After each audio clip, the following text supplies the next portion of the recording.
Karl Robin Karksi-Nuie etapilt taas etapivõit. Räägi, kuidas sul päev sujus täna? Sujus täitsa hästi, et masin sõitis väga ladusalt, kõik oli hästi, enesetunne oli endal väga hea, rada väga nautisin, nii et väga miski oleks saanud paremini minna. Meil vaatajad soovisid teada, et kuidas sa valmistud võistlusteks ette?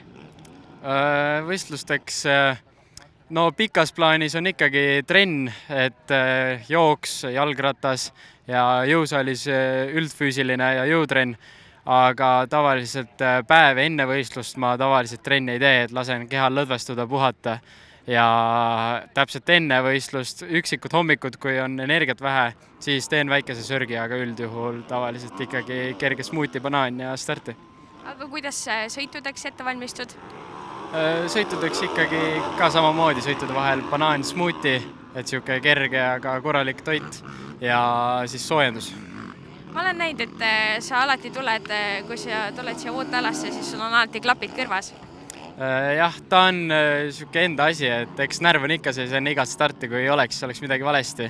Ja ta on lihtsalt asi, mis ma olen leidnud, mis mulle aitab seda hästi korralikult maanduda ja aitab saada õige emotsiooni sisse enne starti.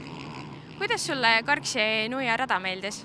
Väga mõnus oli, et eks rajad on ikka maitse asi, aga mulle tõesti väga meeldis rada niipidi ja ta läks just õigesti, läks raskeks ja tõesti mulle väga meeldis ja mulle väga sobis. No quadide sõit tänasel päeval oli väga-väga põnev.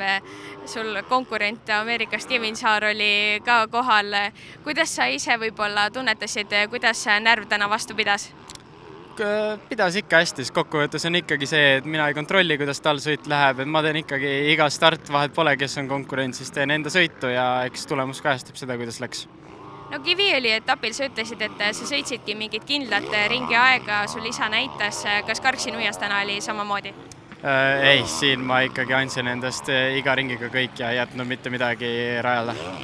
Igal juhul aitäh ja palju õnne sulle veel kord etapivõidu puhul! Aitäh!